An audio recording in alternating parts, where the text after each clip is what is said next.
everybody, I am here with Fernando Sustaita, and we have him as a special guest today, and we're going to be talking about printables, Etsy, and just a different thing you can do that try to make money online besides KDP, because I know a lot of you are worried about possibly using your KDP account or just diversifying or doing something a little bit different. And also, you guys know that I'm a big believer in reusing your work, and I've always talked about how I take some of my stuff from KDP, I repackage it a little bit and put it on Etsy. So I want you to be able to do the same sort of thing. So welcome, Fernando. I'm so excited to have you here.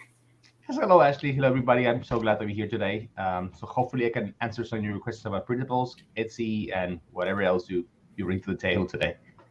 Okay. Well, for now, I want you to tell me a little bit how you got into ecom. Like, what did you do beforehand? Kind of, how you went from your life beforehand to ecom, Etsy, printables, that sort of thing. Well, for people who know me, they already know this, but I am a big kid at heart. Okay, I am like this 45-year-old guy that collects toys. So, 1998, give or take, Etsy came out. eBay came out, and I was like, oh my god, I can buy Star Wars toys at eBay, and I started buying like crazy before I realized my credit card was full. I sell some of them back, and before I realized, I was buying and selling on eBay, and it was a good income stream, secondary income stream until like 2003 when I got married. Wife tells me, I know you like doing eBay, but we need a better salary. So I went into the corporate world, and I have a degree in marketing, international business, with some emphasis on law. So I went into, contract law, and I was in an oil and gas company. Good salary, good benefits, good everything. I hated it. I'm not the type of person who likes to work for people. I'm always coming with ideas, and the bosses were like not really happy about ideas. They wanted us to follow the guidelines, and I'm like, eh. So I told my wife one day, around 2013ish, I told her, I think I want to go back to e-commerce, and she's like, well, she put me a very easy challenge. You can match your salary, go ahead and do it. And I'm like, okay. So I opened my business and everything like that. And I told her, hey, you know what? I think layoffs are coming. I may or may not survive this. I think I just been promoted to manager. I had 0 employees under me. And I'm like, literally, they opened a division for me. I have nobody under me. I think I'm going to be cut. And she's like, well, keep trying. So, story short, 2013-ish, March, April, I got laid off. But by the time I was already making about $30,000, $40,000 on Amazon selling Lego. So I was like, okay, so at least I have something going. I was making 6 figures, but I said, at least I have something going. I tried looking for a job. There was nothing in the market. The oil and gas industry had it collapsed at the time. Contrary to right now, the oil and gas at the time was like super cheap. So nobody wanted to do any exploration and any perforation whatsoever because there was used no money there.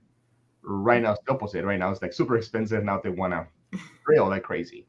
So I couldn't get any job, and I was trying to do that. So I said, you know what? I'm just going to stay there. I'm just going to write it, and I'm going to get it done. But somewhere along the line, I realized that I wasn't going to be able to make $100,000 every single year just buying and selling Lego and toys. It was going to be very difficult because you go and buy used toys and resell them, but then you got to hold them for a little while to wait for them to get some value and stuff like that. So I'm like, I'm spending the whole day going around town looking for toys, and it's just not getting me the numbers I want to get. Right. So at that time, Merch by Amazon came out, and I'm like not interested. So, but I had a friend who had a print-on-demand company, and he told me, why don't we try custom station? And Amazon Custom launched about the same time that Merch by Amazon did, and I went into Amazon Custom. Okay. So, and I was selling customizable t-shirts and customizable mugs. Eventually, I had my own mug printing machine in the back, in my garage, and I realized that I didn't want to do any printing. So Yeah. I was wasting too much time for the money I wanted to make. So I'm like, no, this is not gonna work. And eventually I said, okay, fine, I'll give it a try to merge by Amazon. I was never sold on the idea of merge by Amazon. I never really liked the idea of having to compete against a lot of people that had no idea what e-commerce was, and having to compete against a lot of people coming from different backgrounds, in terms of legalities and stuff like that. I always as a wild west where people were reporting people for IPs when there was nothing to report, when people were copying you like crazy and stuff like that. So I'm like, this is this is very wild west for me. So I was like, no, I don't have control, but I still went. I still got in a good position. Merch invited me to go inside their offices, and there's That's a cool. lot of proof. I was part of what they call the merch insiders. It was 6 people that we were invited to go into the merch by Amazon, and we got Yeah. into meetings and talk about the deals. And it was exactly, actually, a lot of people were like, man, but you were an insider, where do you leave? And I'm like, because I was an insider, I got to learn more about how they operate, and I realized that this is not what I wanted. Hmm. So, and that is why when, I haven't uploaded my Merch by Amazon account in probably about 4 years. I used to make about $300-400 every month on old stuff that I have there. I will not complain about it, but Yeah, don't complain about just free money. I still think that print on demand Amazon is not the way to go. They control your future. They can shut you down in any minute. The clients are not yours. You have no way to communicate with your customers. You don't even know how a listing really is performing, because you don't know how many times it has been shown. You don't know if people are actually clicking on it, unless you run ads, which are a waste of money to me, in my opinion, in Amazon, because you don't get full data on them. Um, and because they are running inside the Amazon, you might run something, and they suggest something from your competitor, and then they go and buy your competitor. So it's like no really logic on running the ads in there. So I'm like, okay, what do I want to do here? And that's when Etsy at the time, what 5 6 ago, they started allowing Printful to get in with print on Yeah, demand. some And more it's when I'm money. like, okay, let me go try that. And and the beginning was difficult because we wanted to do the same thing on Etsy that we were doing on Amazon. So we were like, okay, I have all these designs. Let me put them, and there was like no sales, no sales, no sales. And it took me a while to understand what Etsy actually was. Mhm. I had to go and get myself in all groups that were not print on demand, groups that were where the old sellers were. And I started looking at the conversations that they were having, and I understand. And then I started to realize that Etsy is not really a marketplace. It's like a farmer's market. Yeah. So, and I'm like, okay. So, and it's a farmer's market where it's like more people like middle class who go to buy online because they're looking for unique products. So Hmm. it's not really that they are like budget conscious. They may be, but they're looking for the things that they actually like. Whereas on Amazon, they go to say, okay, they go and buy the things they need, know what they really need, know what they really want, or an impulse or stuff like that. And Amazon, Right. like, I need a gift. I'm gonna go buy it, and they're looking for the cheap gift, or they need to buy the groceries or something like that, right? But they don't go and say, I'm gonna go buy me something unique for my decoration on my pro house, or to have like this interesting looking shirt. It's more like they go and say, okay, this is the gift I need, so I'm willing to pay $50 for a T-shirt, $16 for a T-shirt, $19 for a T-shirt, probably, but I'm not gonna wear it. In Etsy, they go and say, I want to get this. Yeah, I may need a gift, but I also want something for me. A lot of moms buy things for the kids. A lot of people buy things for their house, decorations, houseware, home decor, things like that. So I'm like, okay, this is a whole different marketplace, and I'm tackling it completely wrong, you know. And when you go, for example, on Father's Day on print on demand, a lot of people said, okay, when you design a T-shirt for a father, a lot of people, when they don't know, they design the T-shirt for the father, right? They go with these manly looking ways, the heavy fonts, heavy colors, probably like some skulls and things like that, right? They don't put absolutely no feminism in that design. And then they wonder why they didn't sell, right? Hmm. Now, fathers don't buy Father's Day shirts. They That's true. don't. They Who are buys not. them? Is the daughters or the wives. So if you go with a very masculine looking, it's not going to appeal to that client, right? Mm-hmm. So that's why the shirts that sell the most on the Amazon for Father's Day are the ones that are kind of feminine. The Mm-hmm. father's never going to wear it. Or is forced to wear it for one whole day, right? Yes, he wears that day. It's like, oh, I love it, darling, so much. It's nice. They're probably never going to wear it again. But it was the intention, right? It was the daughter who went and said, I love this because it was designed for her. It was designed for her to say what she wanted to tell her dad, right? Boys are probably going to go to Lowe's or Home Depot or buy tools, right?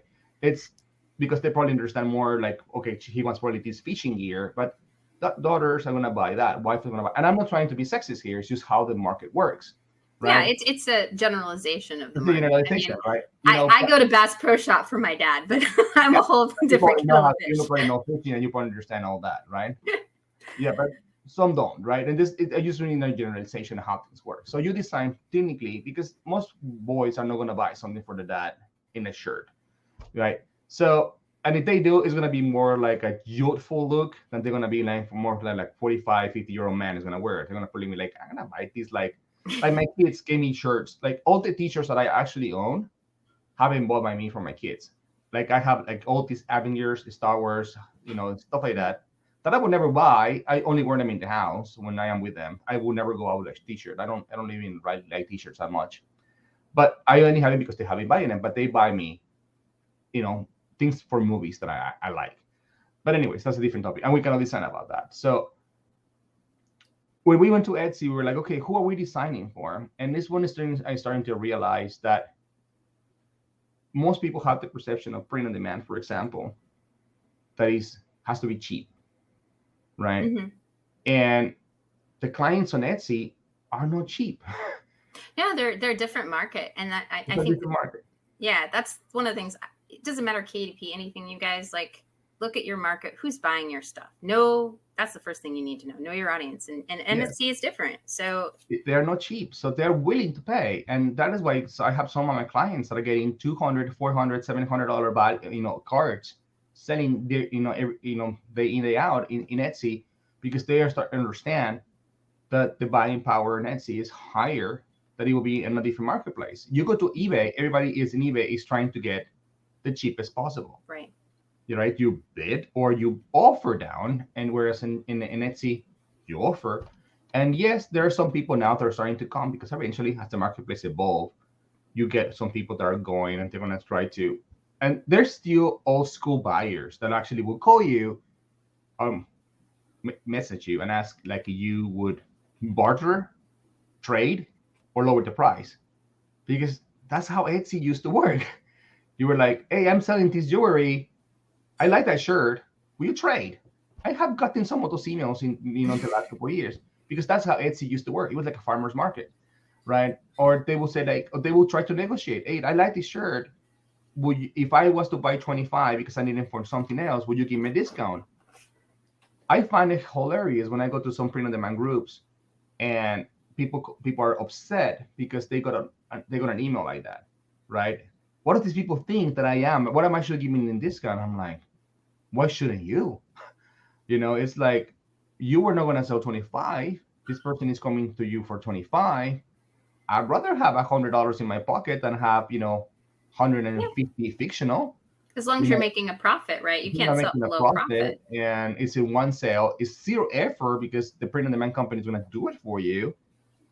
Why are you so against negotiating? And it's again, it's the bad culture of how people are trained to do business in e-commerce. They think that because you're in e-commerce, people cannot barter or negotiate or look for a deal. But at the end of the day, it's business. And it's about how open you are. Now, I know we're not going to be talking print on demand, but I just wanted to go into that topic, just to give examples. But yes, that's how I go into print on demand, and that's how I go into e-commerce. Didn't operate good. I mean, money was good. It wasn't worth it to work in corporate. Yeah. But all right, so printables on Etsy, because I kind of wanted to get into that topic because I think that's something that kind of my audience can really get into because, you know, KDP isn't too different from printables, honestly. But why do you think printables on Etsy are a great opportunity? I know there's the print on demand side, but I think that might be a little scary for people in the sense of you have to, you know, link it to Printify and all that sort of stuff. But that the digital files with printables, that's a little bit more, I guess, user friendly for the beginner. So what do you think? Why do you think printables are a great opportunity? Printables are great. To be honest, I honestly stumbled onto printables by mistake. I didn't even know that was actually something. Even though I had used them in the past, when I got married in 2005, we actually ended up buying some printables for our wedding. I didn't know they were called printables at the time, but we needed to have like some wrappers for the water bottles and stuff like that, and we were running out of time. We couldn't get them ordered, so we had to actually buy them and actually print them in our house, and then we glue them together, and we made some things for the wedding that were done from printables. And I think the whole printable concept in Etsy actually started in the wedding niche. Yeah, that The makes wedding sense. niche and Etsy on printables is huge. You go to these tools that tell you what stores are performing best. I forgot the name right now.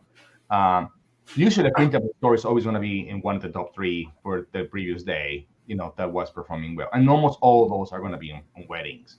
But Mhm. for the wedding stores, they have thousands of listings, and they have been building them for quite a while. But because the beautiful thing about weddings is that if somebody likes one design in printables, they're gonna want to buy the whole set Mhm. because they need things to match.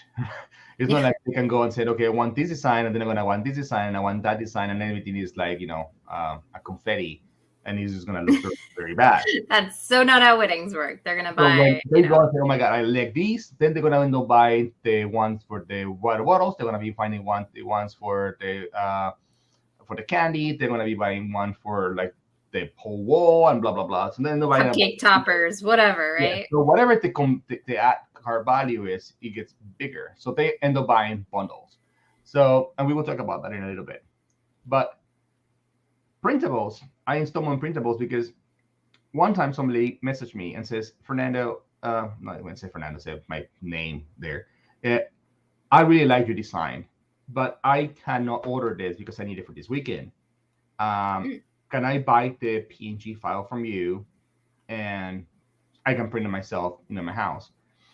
I look at her account. I saw that it's a personal account and stuff like that. And I said, I can sell you the PNG for $8, one time use, and I will give you a personal license. And she's like, fine. So I created a digital download listing, and I put a like a one time use file license, and I put together a very fast little contract saying that you were to use it more than once, you would have to pay for royalties and blah blah blah blah blah. So she bought it, and I'm like, okay, that's interesting. And I just thought about it, and about 2 weeks later, another person contacted me again about another one. I'm like, okay. So I was like, fine. I did the same thing, and they were like, okay. So then I went and found all the designs that I never used, the designs that um, I probably sold one and never sold. So I started making Right. bundles of designs, like the 12 signs of the zodiac in one pack, and people started buying them. And I'm like, and I don't have to deal with returns. I don't have to deal with exchanges. I don't have to deal with complaints. And I was like, oh my God, this is great. And it was just me going through my 5,000 plus, you know, hard drive of all the designs I had a one time made for merch by Amazon that I never had the time to upload them because I had so many different pop sockets. So I'm like, and I was just putting them there and people were buying them. And that's when I realized, okay, there is a market here. And I started now looking into attention and stuff like that. And then at the time I started talking to Michelle Brubaker, which is very good on KDP. And I told her, okay, explain to me what KDP is, because I was never interested in KDP. Actually, I haven't never listed a book on KDP. And then we started looking at it and I'm like, this is printables. And she's like, no, this is KDP. And I'm like, no, these are printables. Remove the cover, and this is a printable. Yep.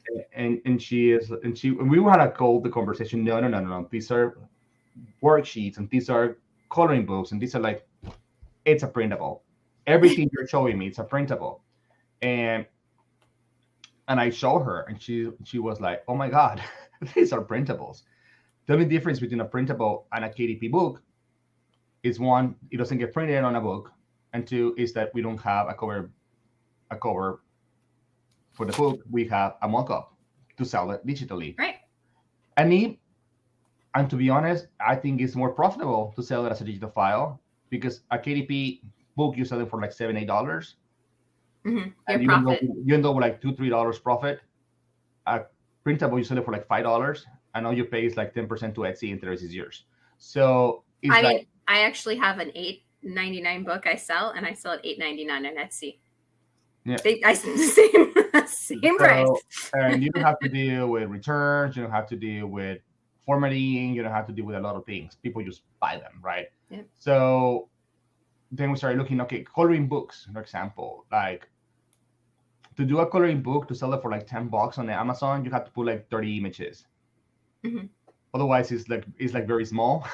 Right. Yeah. Like, I don't want to buy a coloring book for 5 pages. I want at least 30, 40. I don't know how many pages, but they have to be a little thicker, right? On Etsy, people buy like bundles of 5 pages for $5. Mm-hmm. And they're very good pages. They pay $5 for 5 pages, and because they don't want more, they only want, like, the daughter was saying, I want to color a mermaid, and they're like, right, let me go buy you a sheet of, and then they go, okay, 5 for 5, fine, I'll buy him. Or they're having a mermaid party. Like, yeah. I did that. I bought something off Etsy because my daughter was buying a mermaid party, and I was like, I just need 3 coloring sheets, and I just printed enough for the party, right? Exactly. That is exactly what happens in Etsy. It's like they don't go and looking for a full coloring book. They're looking for, okay, this is what she wants. Or we're having a homeschool, and right now the homeschool class calls us for do some coloring in a specific topic. Yeah. They're not going to buy the whole coloring book because the kids probably not interested in the whole coloring book. They're probably talking about the Independence Day, and they probably want to, do some founding fathers coloring page, and they just only want 1 or 2 or 3, and that's what they buy. The coloring page, founding fathers coloring page, whom they find, and here you go. Kids, they have Thanksgiving or whatever. They have Christmas. They want, okay, I want to have a Christmas party, and I want to have, like you say, 15 different pages of the same one. They go and buy a little bundle, 4 or 5. They pay you $4 or $5. You can literally make, like, out of a 30-page coloring book, you can probably make about 10 different listings because you mix and match them differently. And now you have like 10 different listings where people go like, okay, these are the 5 I get. I like this one. And then you make bundles where you're like, okay, this is $5. If you want all 10 of them, you can pay me $16 and you will get 50 pages. And people are like, okay, that works. Because I was going to pay 5, I'm going to pay that. And people know, okay, now I'm going to get, like, instead of paying 50, I'm going to pay like 16 or 10 or 12 or whatever you want to charge. And people tend to buy bundles because they're in their head, they're saving. Buy more, save more. It works. Buy more, save more. And it's very common to see that on printables, where you bundle things up. You sell everything in small little bundles, and then people go like, oh, but you can buy all these ones in one small bundle. And people is like, you're leaving money on the table. Like, no, because they were only going to pay $5. You didn't leave absolutely no money on the table. You actually made more money because they were not going to buy from you 10. It was never in their intention. They come to your store to buy one and one only. They actually wanted 1 or 2 pages. They didn't want 5. So they were actually overbuying by buying 5. Mm-hmm. They never came saying, I'm going to buy 10 bundles. I'm going to pay $50 on independently. They never had that in their intention. But now that they see an offer that is irresistible, they're like, are you going to pay for it? And they're like, but they could come back next time to my store and buy the other ones if they need it for something else. No, because next time they're going to go to Etsy and they're going to enter what they want, and they may end up in a whole different store altogether. Yeah. You're only selling coloring pages. You're not selling something that is a repeated customer type of way, right? It's like, yeah, I mean, if you have an audience, you might, but you like might, certain things like coloring pages, not so much, right? It's not much. You were doing an agenda that everybody's like, oh, I want the next one next year, the same one, and I want the same one, and I want the same one, and I want to have add-ons, or you're doing like, what's the thing? Oh my God, I went blank in that thing.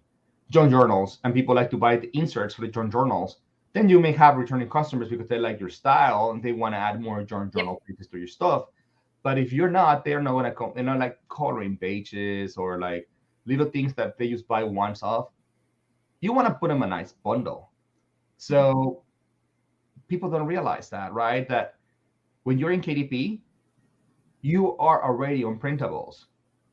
You just need to convert them a little bit, learn how to do Etsy, and you can start selling literally almost right away, because you go to your inventory of books, a lot of them can be deconstructed into a printable product.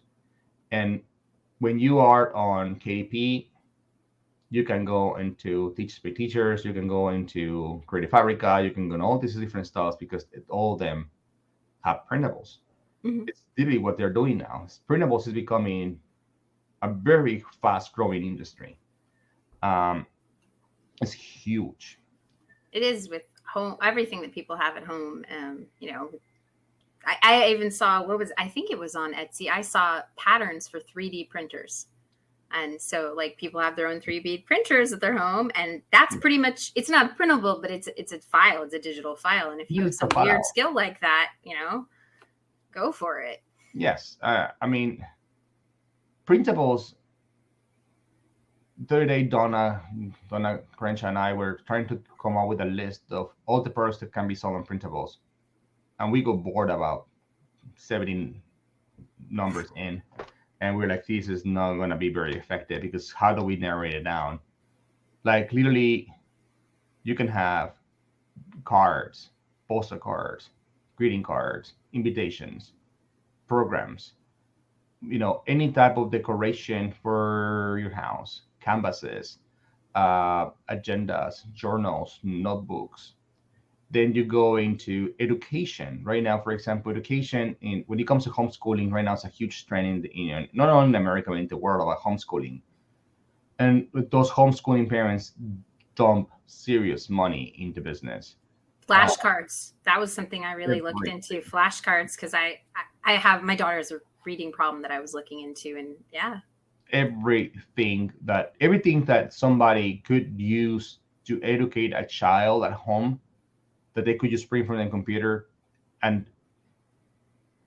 is it the number one way to make money is if you find a solution to a problem? Yes. Right? It's like, it is what it is. Like, a lot of people just want to sell something, but they're solving absolutely nothing. Because they are not thinking about what they're going to sell. They're just copying what other people are selling. So they don't understand the product. They don't understand that the product is solving something. A t-shirt, for example, for a gift, solves a problem, solves the gift. Right? So it's got to be a very good looking product that somebody's going to say, I really want it because I think the person I'm going to gift it to is going to love it. So it's going to help me solve that problem. Right? An agenda has to solve the problem. Like when you sell a journal that is nothing but lines, you're not solving a problem. You're selling a very overpriced notebook. So it's not really solving a problem, because you can find millions exactly like that. But when you sell an agenda, for example, that has a nicely done calendar, then you have a very nice way to put all the comments every single day. Then you have like things where people can put their affirmations, people can put their goals, that people can do this. And that is very efficient way you use your time. When you're using it, people are willing to pay more, right?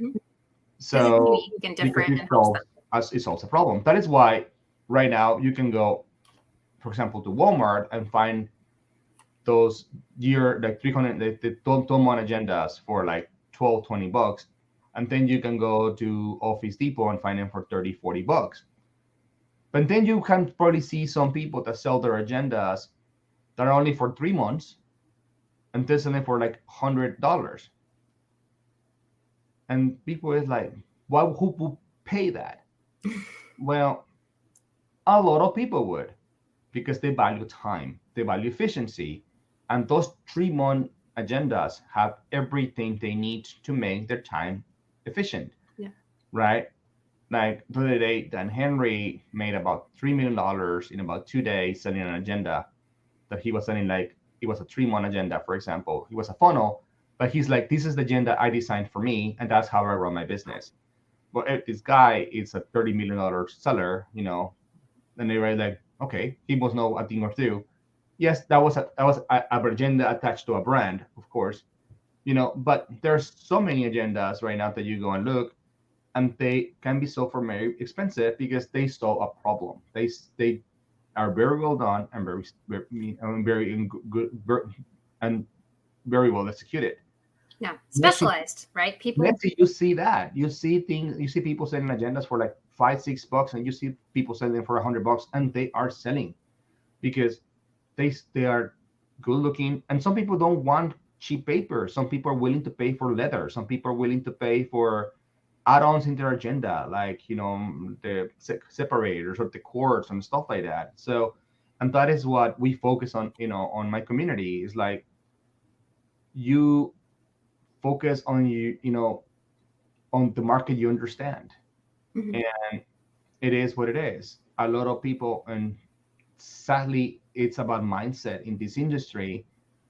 We want to sell the products for the income that we're on, and we don't think that other people in higher income tiers are willing to pay more for the same or a better product. So we trap ourselves in our limited beliefs. Like one of the reasons I really literally stopped teaching print on demand was because I will tell people that you could sell a t-shirt for $24, and they will be like, no, nobody's gonna buy a Gildan for $24. And I'm like, because they're not buying the Gildan. They're buying the design, they're buying the feeling, they're buying the emotion, they're buying the reaction, they're buying the impulse, they're buying whatever you want, but they're not buying the Gildan shirt.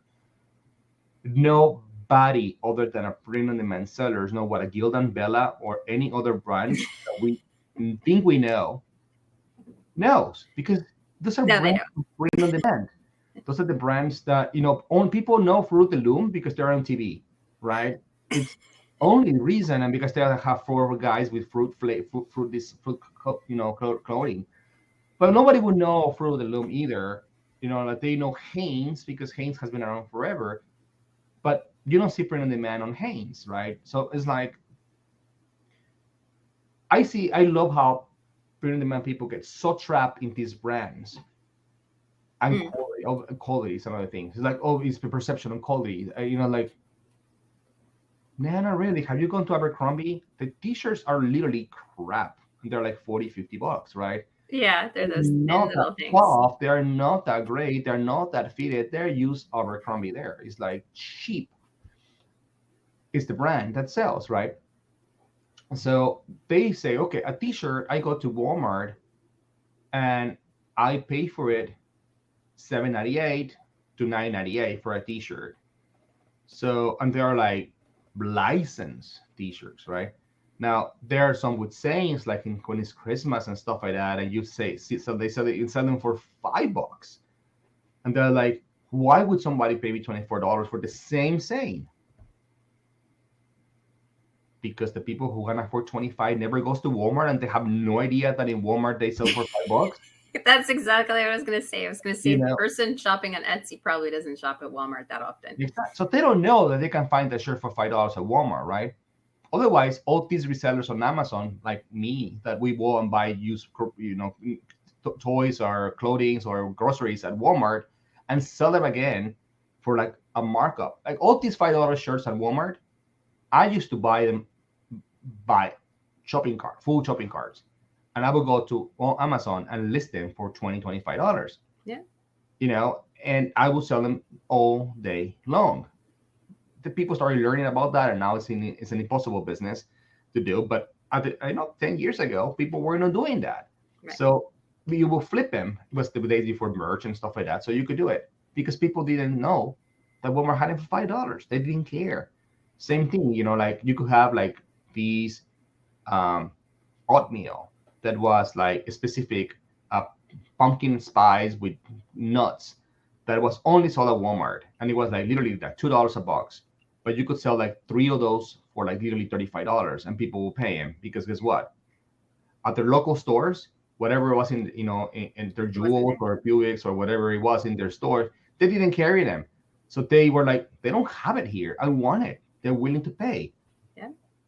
It is not about, sometimes it's not about how much the product costs. It's about, do I want it? Do I want it? Yes. Am I willing to pay for it? Yes. Would I buy it? Yes. Right? People are willing to pay. Con chocolate cereal, for example, $2.99 a box. I will sell them for $10 every single day.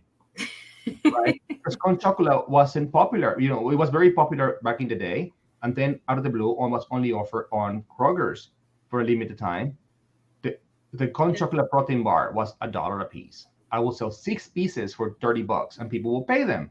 I know. They wanted them, right? It wasn't a matter of how much it was. It was a matter of what I wanted. I really want a con chocolate protein bar. And things like that are stupid examples of how people are so frugal with money. But it's the United States. We spend like idiots, right? So you just have to understand your market, Yeah. Yeah, that's huge. Like understanding I think there's a lot of things to be thought about, especially with Etsy, because Etsy is about understanding market. Just like if you're going to have that, you're talking about the coloring book store, right? And that people aren't necessarily coming back over and over again. So it's like you're trying to continually put out products for new audiences. And that's a type of business. But if you're doing like the agenda, like I do have an agenda store where I get emails like, are you going to put out your new one? You haven't put it. It's like October. It's not out there yet. Why isn't it out there? I'm like, it's okay. It's coming in the next few weeks. It's okay. Right. So, they're expecting it. So it's a different type of store. Right. But I know my audience, and I think that's the secret to selling on Etsy, right? It's figuring out the audience, what they want. If it's the Count Chocolate Bar, obviously can't sell that there, but that's sort of the idea, right? That's the idea. It's like they want something, and you're that unique solution to that problem. Yes. For example, we can sell. Did you took the course Book Listing Blind that we have? Yeah. Yes, I did take that course. Book Listing Blind. In there, we talk about an Amazon listing on KDP, and that course is probably outdated now. So I'm not even promoting it. I'm just saying an example while we talk about that. So it's to connect. But it was a listing on Amazon that had a book that was done on Amazon. A KDP book that was selling for like $8.50. And it had a rank of 35, 36, all rank. So it was like in the top 100 books. It was easily making over $500,000 a month, in that book. It was crazy. But we were like, okay, that book is there. But then it had another option that you could buy it as a spiral hardcover with some add-ons in the middle. And I was selling for $24, right? People were not really buying the $8 one. They were buying the $24 one. The $8 was clickbait, right? $8 people will go, and then they will see the other one, and they'll be like, may as well just get this one. It's far better quality. It's going to be more durable. Why do I want it in softcover? Something that always boggles my mind is like, why would somebody buy an agenda softcover? It's so inefficient, to have something that you cannot really flip pages and literally like a notebook. But people like them. I don't know, right? Right? Because it's a market, and you see, that's what I don't sell in that market. I don't understand that market. It's just something that I will never buy, so I will never sell it. Because my number one rule when I get a coaching student is, you want to sell something, you gotta tell me that you understand first of all the niche, you are passionate about the niche, and you are passionate about the product. If you don't like home decor, you would never buy a pillow, a canvas. You will never buy a decorated plate, or you will never buy, a running carpet or something like that. You do not belong in the in the home decor niche, because you will never understand why people will spend $100 in a shower curtain.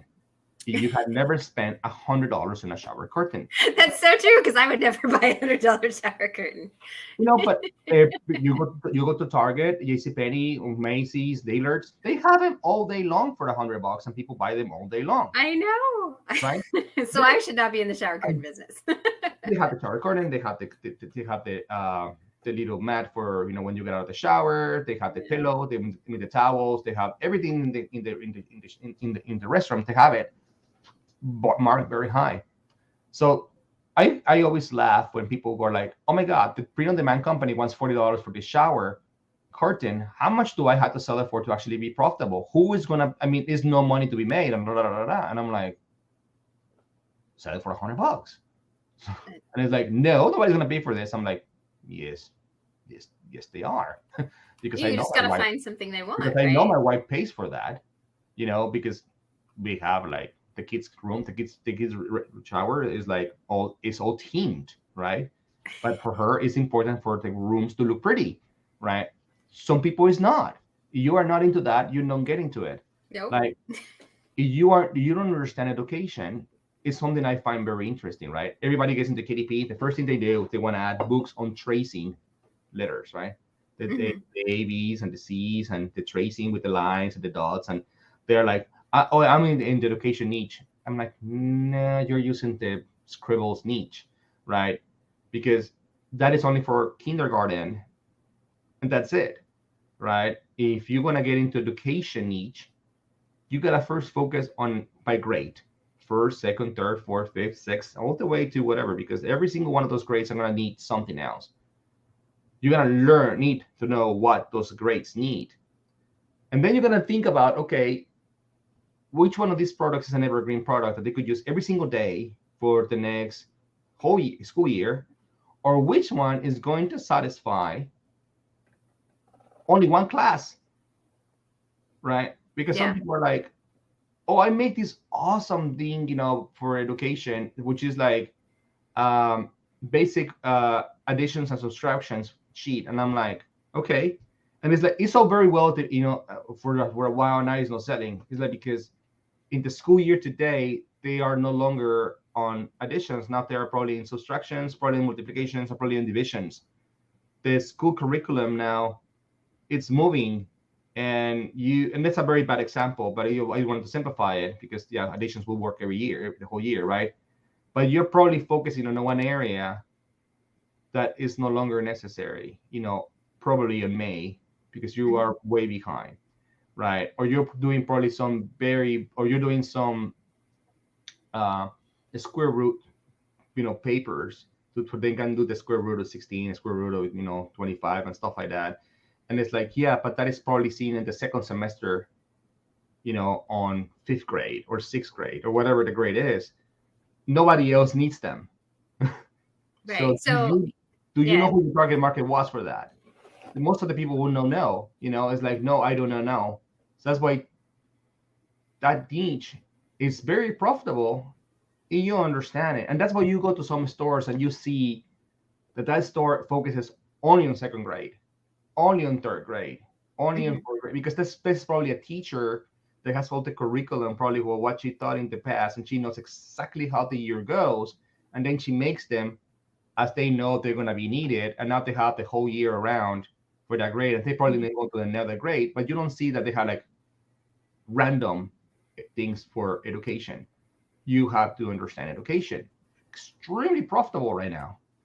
But you are not going to make money selling tracing things on coloring pages and selling, addition subtraction sheets. Yeah, they sell, but there are thousands of those who are selling the market. Whatever you do is not going to be unique. You got to sell them things that they can actually use, like those ones that is like prompts to write essays and stuff like that. You see the same ones over and over and over again. But if you're a teacher or someone in education, or you do your research right, you may probably focus on, okay, we are nearing, Independence Day.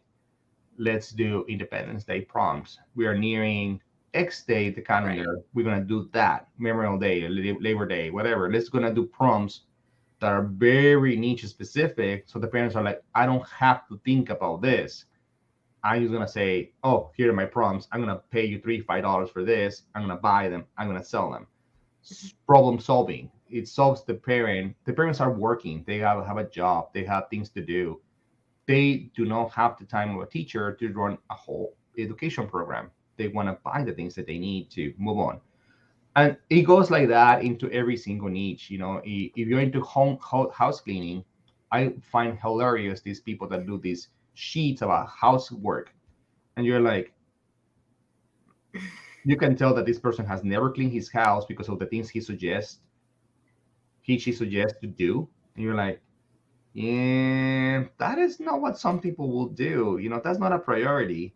But they have the mopping and the brooming in backwards, and it's like, you first you dust, then you broom, then you mop. But they have it in different order. It's like, yeah, these people with just no idea what they did. Guess what? They're not gonna sell. It has to have logic, right? Yeah. So it's understand your market. So you don't understand your market, you're never gonna know how much they're willing to pay, and you're never gonna understand what they're willing to buy. So it's about that. Yeah, Once it you is. It's very understand, much about that. once you understand what they're willing to pay, and you are willing to provide what they're willing to buy, it can be a very profitable marketplace, more than Amazon. Because people go there ready to buy, and to Amazon, people go there to research, to search. When people go to Etsy, they're more ready to buy than when they go to Amazon. But you gotta have the product that they're actually looking for. Yeah, and there's something to understanding your market, like you were saying that you have to understand what they will pay, and what they're willing to buy. And I think there's something to that in the sense that they want to buy a specific sort of thing that they're looking for, and they're willing to pay more for it, right? And then you can make more because you're willing to put in the research to give them the thing they want, right? So there's that's what you're paying for. So when you're like, oh, why would people pay this much? They're paying because you did the effort research to get exactly what they wanted, and they're willing to pay for that. So there is a service you're providing that maybe you don't think you're It is providing. a service. It is literally a service, and it's what people don't understand about printables and KDP. Mm-hmm. It's a service. You're researching. You see, it's a mistake. People research what is selling, but they don't research the why. Yeah. You have to research what they need. And when you can come up with a product that people need and others don't offer, is when you hit a home run, is when you make significant amount of money. When you use research what others are selling, you're not providing absolutely no value to the market. You're not solving a new problem. There are many problems that need to be solved every single day. Yeah. And people are willing. People who make the money are the people who are willing to find a solution for that.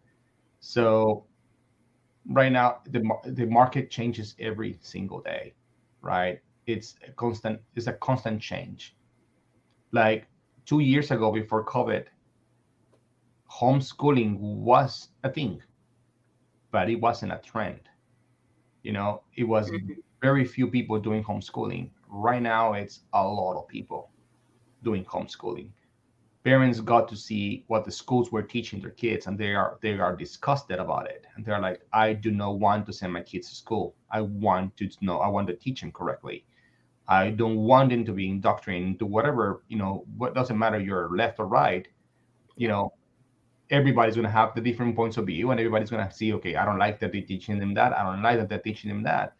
So it's getting to a point the parents are like, okay, it's time to take control back of the education of my children. They're being educated not the way that I would. And that is a growing trend. There's also another trend of young parents that are more like, I think we're going to teach them on the road. We're going to be traveling in RVs.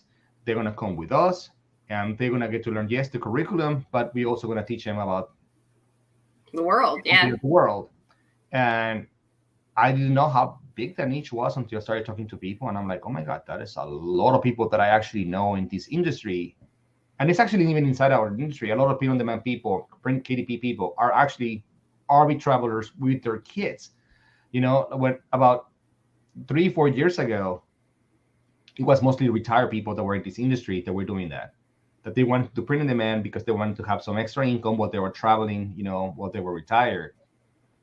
After COVID, they started traveling with their kids and families and stuff like that. And they're like, this is actually the way to go. And now they continue doing it. Mm-hmm. How long is this trend going to go? I have no idea. Probably like anything, that you'll get less people, but it'll always be a thing. It will always be a thing, right? So it's about understanding how the market evolves, how the market changes. So those people right now are underserved, and now a lot of people also learn about working from home, and they realize that it's very difficult to stay focused and to stay organized, because you can easily be distracted by the TV, you can easily be distracted by the kitchen, you can easily be distracted by the pantry. Yeah, you can easily be distracted by anything, right? So whereas you used to work from 8 to 5, now you're working from 8 to 8 to 12, because you're like, okay, I work 1 hour efficiently. I was 2 hours. Now I'm going to work another hour. Then I wasted another hour. Then because you're not being monitored, and it's like, okay, so now more and more people are looking for ways to organize their life. They're looking for better organization agendas. They're digging for accountability. They're looking for organization. They're looking for motivations. They're looking for a lot of different things. But most importantly, they're looking for for goals. They're looking for, okay, what am I doing this? It's like motivation is like, so things like that are starting to sell, affirmations, motivations, things like that. Whereas it was always a topic of successful people to talk about. Now you see average Joes talking about affirmations and things like that, things that they didn't even care about 3 years ago. Now it's common conversation.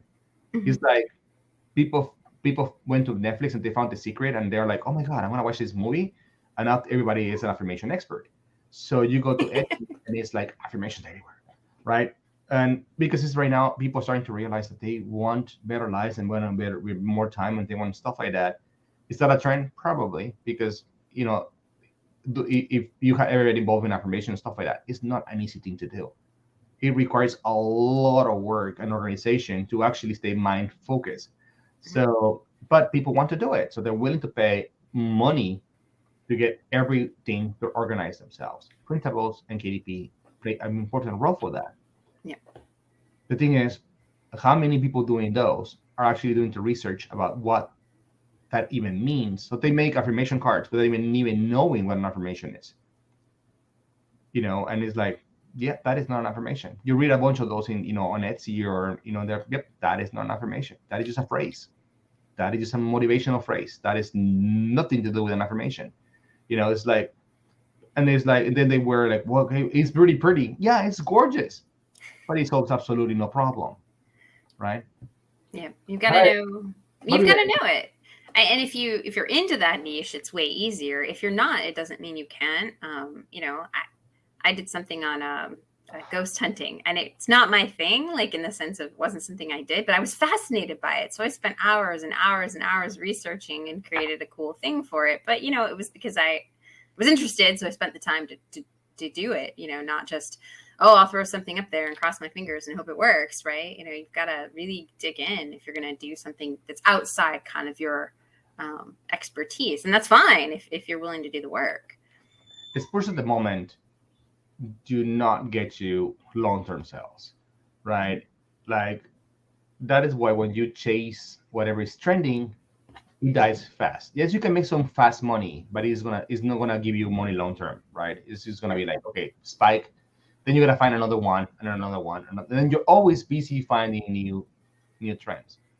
When you understand something, you create the content for it, you create the product for it, almost like without even thinking, because you are passionate and understand it very logically. Like, for example, let's say today you're outside your house and you're like, oh my God, this house needs flowers. So, but you don't want a gardener, you want to do it yourselves. So you go to Lowe's, you spend $300, you buy flowers, and you then spend the whole weekend, make it look nice.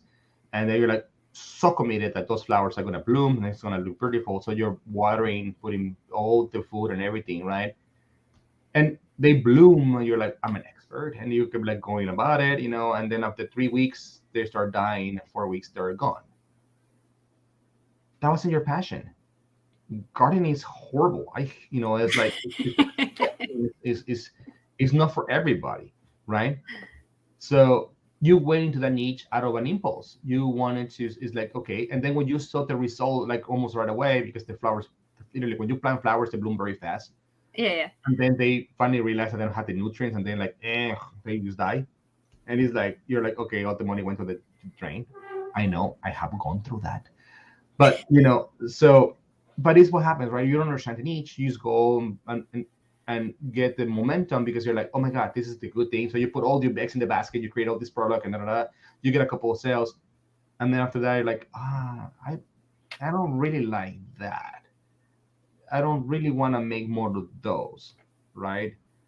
And you see that a lot on niches like politics or guns or rights or things like that, where you see that the opposite of what you believe is trending, and you want to jump into that wagon, right? Like, let's say you hate guns, and you see that gun rights are trending. So you're like, oh, I'm going to make a bunch of gun right shirts. And you spend hundreds of dollars doing all those designs and blah, blah, blah, blah, blah, and you list them and they don't sell. Well, because you don't understand why people that actually like guns actually like them. You have an idea what they want them, but it's your perception of the reality. You see, like somebody who is into guns, they truly believe that is their Second Amendment right. They truly believe is to protect against tyranny. They truly believe a bunch of different things that you who are against them think that is a bunch of baloney. You think that they wanted to, just to have guns. That you think that you want to just to be, you look big. You really want them because they want to do crime. So you really think, and it's like, is what you think, but they believe the opposite, and the other side believes the side opposite. So you go and do, and then you're like, all your guns and your teachers in that niche, they were not connecting to the market. Because they were because the facade of it, right? But not necessarily the deep. To say the right things of what they believe, the feeling wasn't there. Yeah. Right? It wasn't connecting to that market. Right? It's like, I saw it a lot during the politics back on when it was Trump versus what's her face? Hillary. Like, I didn't see that much with Biden because there was another lot going on because we were in the middle of COVID and stuff like that. But Biden, with Trump and stuff like that, all these people that were for Hillary, they were trying to do Trump shirts.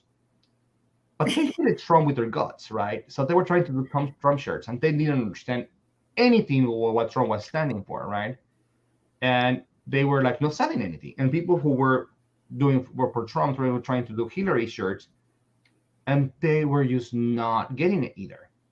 And then they started doing like the opposite, right? They trying to mock what Trump would say about Hillary, and they would say Hillary shirts and stuff like that. But again, they didn't understand them because they were like, okay, who is going to wear them?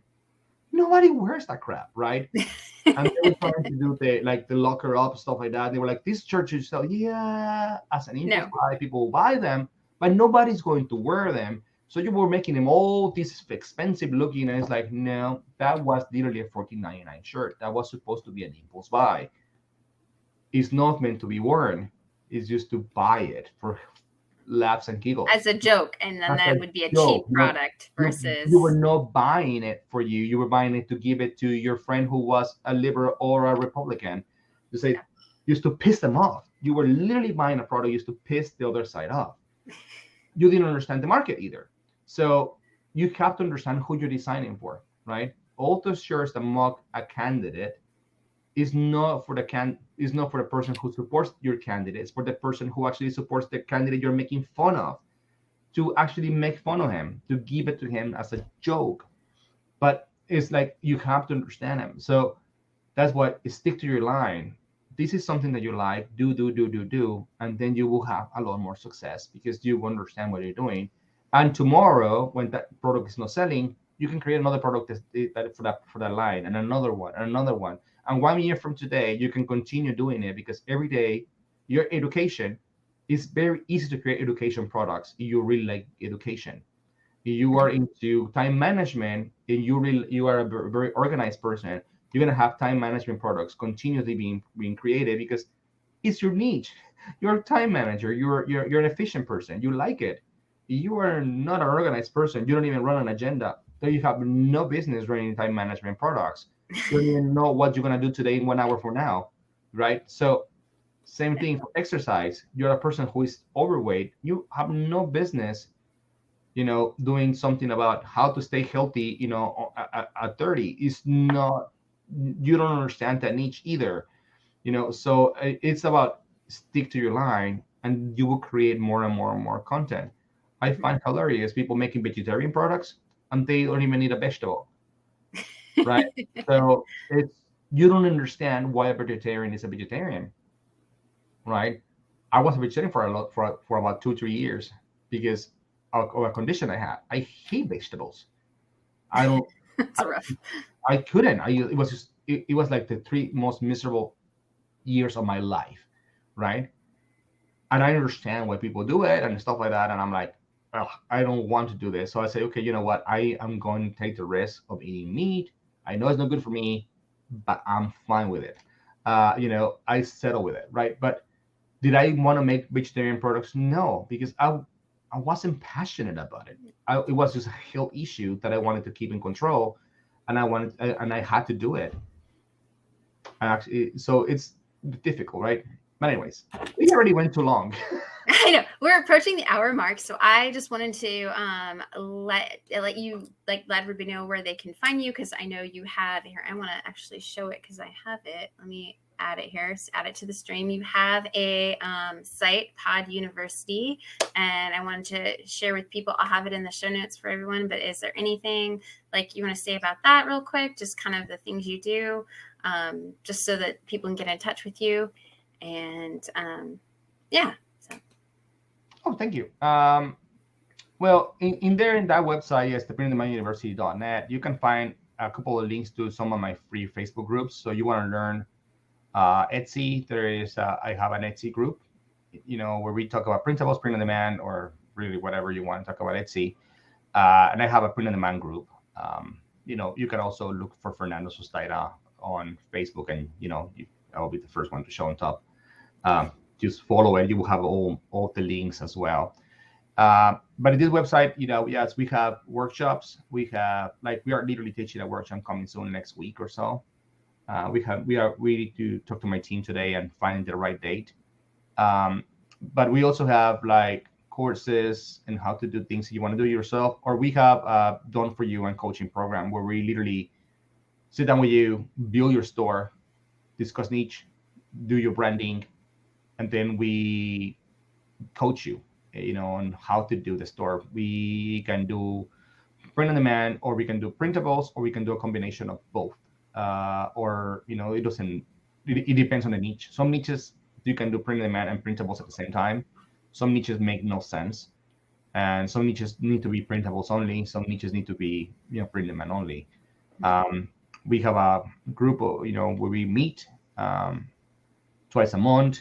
We have conversations, about what is trending, what is not, and then we have, the one-on-one coachings that depends on the package that you joined. And then you see the design club there. That is monthly subscription, where you literally get lots of templates on how to for printables. That it's fully editable. Everything we do there is fully editable. They are on Canva, or sometimes they're on PowerPoint. And we also give hand-drawn illustrations that, you saw them. They're very fancy. Yeah, they're really, really nice. You guys, if you click on, and they come as PNGs, transparent PNGs. They come also as coloring pages. You want those illustrations just to put them on coloring books. And they also come in Illustrator. So everything that we do in the design club is fully editable. If we cannot edit it, it doesn't go into the download. So every month we spend a good amount of money to make sure that everything there is really good for a printable business. But yes, you want to check it out. There is a way that you can talk to me as well there. I use Solid List Talk. You can book a call. But anyways, you have any other question? No, that's just what I wanted to talk to you about today. I'm so thankful and so happy you came on to share with my audience, Fernando. And yeah, everybody. So I just want to say thank you, everybody, for watching. Please like and subscribe to my YouTube channel. Please check out Fernando's site. I will have it in the show notes.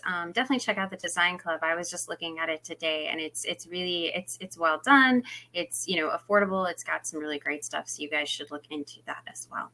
Yeah, it's only like $7 to join the first month, and it's $20 a month after. So, and we have also a lifetime deal that is very affordable. Yeah, I was looking at the lifetime deal because I thought, well, that is a deal. I love lifetime deals. I'm terrible. I love those sort of things. But yeah, so you guys should definitely go and check that out. All right. Awesome. Well, thanks for coming. Yeah, my pleasure. If you have any questions, feel free to reach out. All right. Thanks. Okay, bye, everybody.